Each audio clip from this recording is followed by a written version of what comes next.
Perkenalkan, nama saya Jan Costa Yolansa Deketaru, NIM 2210417729. Pada video kali ini saya akan melanjutkan tugas skripsi bab 3, yaitu metode penelitian. Yang pertama yaitu desain penelitian. Definisi desain penelitian adalah strategi yang dipilih oleh peneliti untuk mengintegrasikan secara menyeluruh komponen riset dengan cara logis dan sistematis untuk membahas dan menganalisis apa yang menjadi fokus penelitian. Desain penelitian memiliki 3 jenis utama, yaitu pengumpulan data, pengukuran, dan analisis. Jenis masalah penelitian yang dihadapi organisasi akan menentukan desain penelitian dan bukan sebaliknya. Fase desain studi menentukan alat mana yang akan digunakan dan bagaimana alat itu digunakan. Berikutnya ada lokasi dan waktu penelitian. Lokasi penelitian adalah tempat di mana peneliti melakukan penelitian, pertama sekali dalam menangkap fenomena atau penelitian yang sebenarnya terjadi dari objek yang diteliti dalam rangka mendapatkan data-data penelitian yang akurat. Sedangkan waktu penelitian adalah berapa lamanya proses penelitian, seperti tanggal, bulan, dan tahun kegiatan penelitian tersebut dilakukan. Berikutnya ada populasi dan sampel. Populasi adalah keseluruhan dari objek penelitian yang akan diteliti, sedangkan sampel adalah sebagian kecil atau separuh dari objek penelitian tersebut.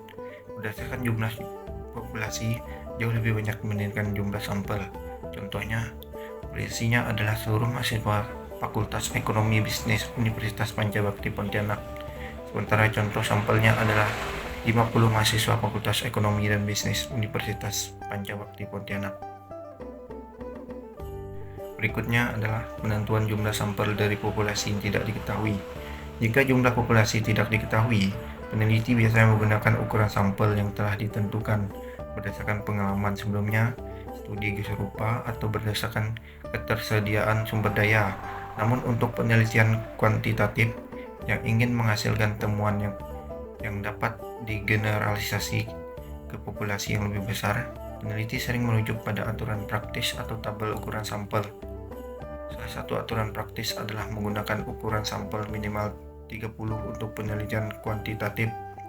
Angka ini didasarkan pada hukum besar bilangan law of large number dan teorema limit pusat atau central limit theorem yang menyatakan bahwa distribusi sampel akan mendekati distribusi normal jika ukuran sampelnya cukup besar, biasanya di atas 30.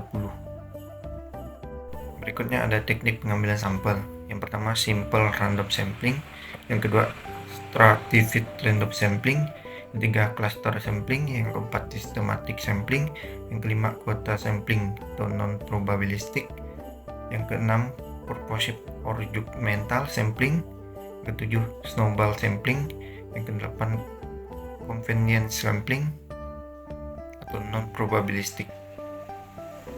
Berikutnya ada accidental random sampling. Accidental sampling juga dikenal sebagai convenience sampling atau opportunistic sampling, adalah teknik pengambilan sampel non-probabilistik di mana subjek dipilih berdasarkan ketersediaan dan aksesibilitas mereka.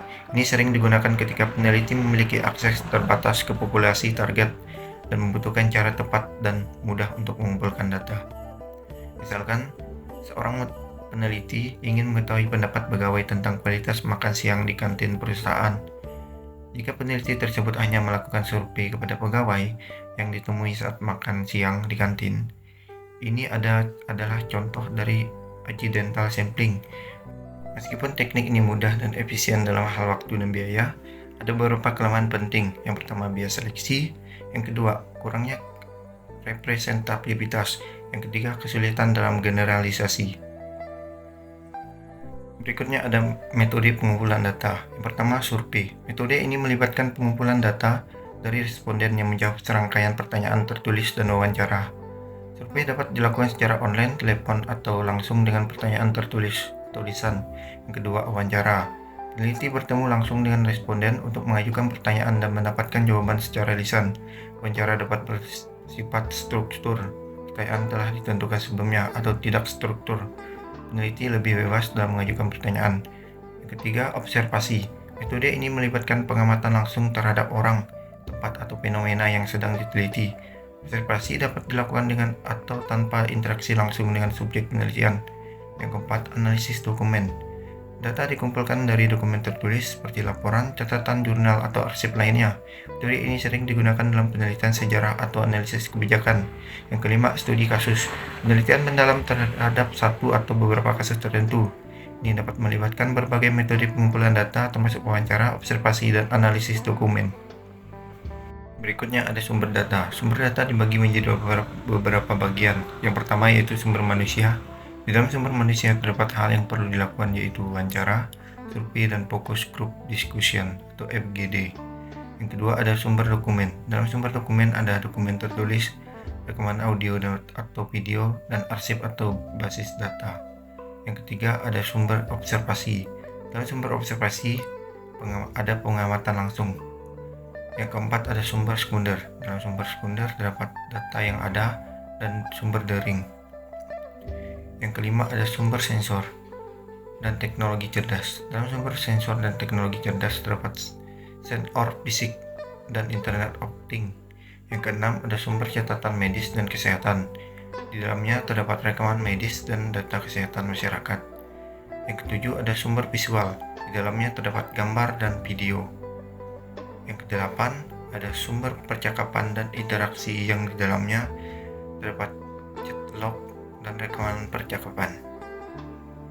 Berikutnya ada uji validitas dan reliabilitas. Uji validitas dan reliabilitas adalah dua konsep penting dalam penelitian untuk memastikan bahwa instrumen pengukuran atau alat yang digunakan adalah akurat dan konsisten. Yang pertama, uji validitas. Validitas mengacu pada sejauh mana instrumen pengukuran mengukur apa yang seharusnya diukur.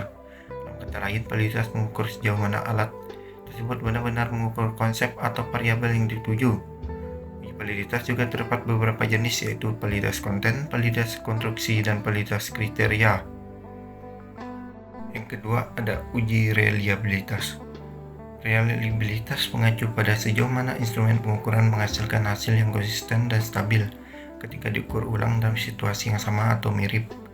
Dalam kata lain, reliabilitas menunjukkan tingkat ketepatan dan keandalan instrumen.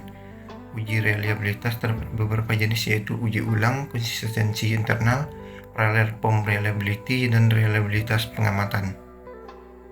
Berikutnya ada variabel penelitian. Variabel penelitian merupakan variabel yang digunakan dalam penelitian yang bertujuan untuk mengetahui pengaruh ke lingkungan kerja dan motivasi kerja terhadap kinerja pegawai.